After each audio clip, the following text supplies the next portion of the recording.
Yeah, no skit in this video today, and that's because I just have to get my point out there about this, and I know I'm constantly being negative on this channel all of a sudden, but I'm just not impressed. It's hard to be impressed with what Apple's been doing lately, and from a consumer standpoint, I don't know how to be impressed. I legit don't. So, despite that there are so many rumors about Apple releasing new iPads at some point, and if they don't this year, then, well, that'd just be weird, because so far Apple has yet to release an iPad, so if they don't, then that means they skipped an entire calendar year on releasing iPads, which would be a first, and actually kind of just shows how much Apple truly cares about this segment. So without further ado, let's get into it. So first bit of iPad news supposedly is that we got a new Apple Pencil. No new iPads, but an Apple Pencil after 5 years. And I think this should have been released last year with the iPad 10 because, well, due to the feature set, it makes more sense to release it with the iPad 10. I don't know why they were a year late on this, but this new Apple Pencil drops a couple features and adds one. The feature it drops, well, I don't think you can wirelessly charge it, as in, you know how I can take my Apple Pencil here, set it on the top of my iPad Air here, for example, and oh look, it's charging. It's actually fully charged because I rarely even use this device except for making thumbnails. So instead of wirelessly charging by setting it on the iPad, now you have this sliding cap instead of the cap that pops off. Thank goodness, actually, because I hear it has been a very common problem for people to lose that. And actually, a funny thing about schools that offer the Apple Pencil with the iPad for their students, they'll actually take the caps off entirely and not even issue the pencils with the caps to the students. Why? Because they get lost, even though it completely exposes the lightning connector and, well, it opens it up for opportunities to be damaged. I mean, hey, people drop stuff all the time, like for example, okay, maybe not intentionally, but yeah, my point is things get dropped, things get broken, and well, considering their charging method was so bad, for some odd reason, they decided that the lightning connector was going to be the male version on the original Apple Pencil instead of female like it is on basically any other accessory. Okay, yeah, it helped you plug it in the iPad and get it connected like that, but just use a cable or something. Luckily, this new USB-C Apple Pencil fixes that. So yeah, they made a change to the charging and connectivity method. And then the other thing that they changed about it, there's two other things actually. The other hardware thing they changed about the Apple Pencil was it's no longer pressure sensitive. Okay, you can still buy this one. In fact, actually, I believe you can still buy the original one too. It's just now another option within their store, okay? So yeah, they didn't remove this exact Apple Pencil I'm holding today, but yeah, they're adding another option. And why are they not removing this? Well, it's because they need to make money somehow, and this new Apple Pencil is actually $80. The cheapest Apple Pencil in history. Not gonna lie, that actually seems like a fairly decent value. And to my surprise, it's actually compatible with all of the USB-C iPads. That includes this iPad Air. So, no, I'm not getting it. For one, you have to wait for November to order it or something like that. Why do you bother announcing this stuff when we have to wait a month to order it, Apple? I don't get it. It's not even that exciting of a product to wait for. So why wait a month for... I don't know. But yeah, Apple made those changes with the Apple Pencil, and supposedly we're waiting on a couple new iPads that are, in theory, supposed to be coming out this month, the month of October, though we have yet to see what the heck is going on. Who knows? Apple might release them after I upload this video because there's always a big discrepancy between when I record this and when it gets uploaded.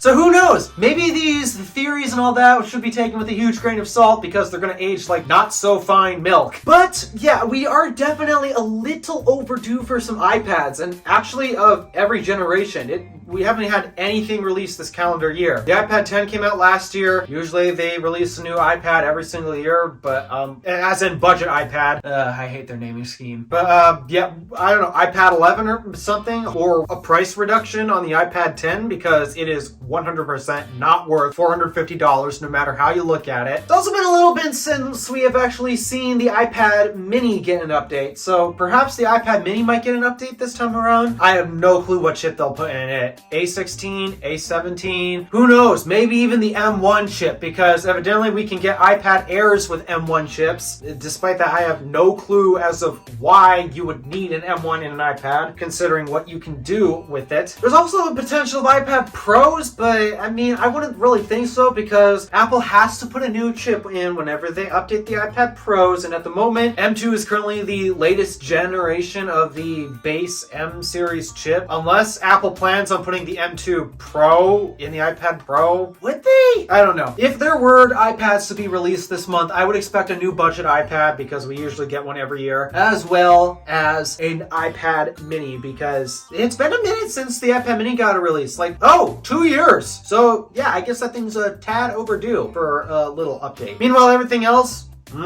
yeah, I guess. However, once those iPads soon be released or whenever, I don't know dates like that. We've got no knowledge as of when they're going to be released at this point. If Apple does release new iPads at some point, I'm going to be honest, don't buy them. Unless the budget iPad gets a price reduction, don't buy it. It is not worth $450. That's literally $50 less expensive than an iPad mini, and you're getting so much more value out of the iPad mini. Yeah, the display is tiny compared to the budget iPad, but you're getting so much for your money. If you want an iPad to do the basics and all that, buy the iPad 9. Heck, don't even buy the iPad 9. Buy the iPad 8. Save more money that way. Don't spend $450 on an iPad you're just going to watch YouTube videos on. Because aside from making thumbnails and using this as a secondary monitor on the go, all this is being used for is YouTube videos. I can't even play my most simple basic games on this because it keeps overheating on me. Which is weird because Apple is associated with optimization, and let's just say this is one heck of a not optimized iPad I have here. So yeah, if Apple does release new iPads, don't buy it. The only way I can recommend a new iPad to you guys is if Apple decides to change something with the software. Because all these iPads can really do extremely well are watch YouTube videos, maybe play some games, except for this one for some reason because it keeps overheating. You can do that on an even cheaper budget device. Like, for example, this right here is an iPad 4. This was what I used before I bought that iPad Air 5. And I have to say, this thing did an excellent job at actually doing what iPads do. If only Apple didn't start shutting down services of, well, not just Apple, YouTube also decided, nope, we're not going to stream to this iPad anymore for some weird reason. Okay, maybe not an iPad 4. That's probably a bit too old. How about an iPad 6? I believe those things are still getting updates. If not, then whatever the oldest iPad that gets software updates is available, because YouTube's still streaming to that. If that's all you do on a tablet, browse the web,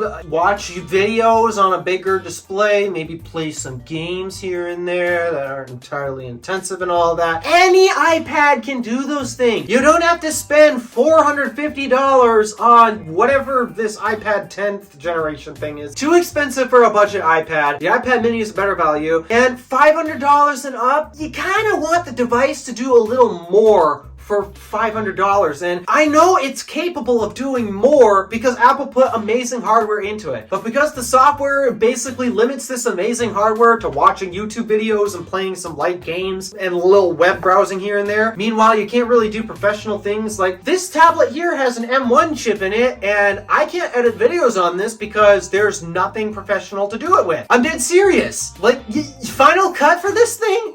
Final Cut is available for this, but is it professional? No, it's not. Same with DaVinci Resolve. Same with Swift Playgrounds if you're in the coding community. Same with almost any other professional app. Oh, same with Photoshop. Even Photoshop is nerfed on this thing. And yet, $600 new retail? So yeah, unless Apple changes their opinions on what the software should be capable of, I can't recommend anybody buy a brand new iPad. I don't even have to tell you not to buy an iPad because we've seen iPad sales slip. And not to mention, when you ask anybody else, what do you think Apple's weakest product in their lineup right now is? It's not AirPods Max, despite that those things haven't had a refresh in almost 3 years now. It's definitely not the Mac lineup because, they got a ton of love when M1 came around. It's definitely not the iPhone line, though. It's, some weird stuff is starting to happen with that. Definitely not Apple Watches. Not even the Apple TV or the HomePod. Those are actually doing much better than the iPad right now. So yeah, the iPad is currently Apple's weakest category right now, and hardware has nothing to do with it. It's all about the software, which I don't know why I'm telling Apple this. I don't know why so many people are telling Apple this, because Apple is famous for getting software software right with their devices. The reason why they make their own custom software is to get it optimized so whatever hardware it is you're holding can run at its full potential. But with the iPad line as of late, we have not seen any of that. This right here is a very capable device. M1 chip, 8 gigs of RAM, okay, 64 gigs of storage might be a little small, but still, this in theory should be able to edit videos, despite having a storage limitation. But it can't. Not because of the hardware being capable of doing it, but because the software they gave this thing, the software available for their iPads, it's not good. So yeah, if you really want to do basic stuff, don't even buy the latest iPads, because the hardware genuinely is too good for it, and you're going to pay more than what you probably want to compared to buying something else like the iPad 9. Yeah, it's the last generation iPad with the home button and the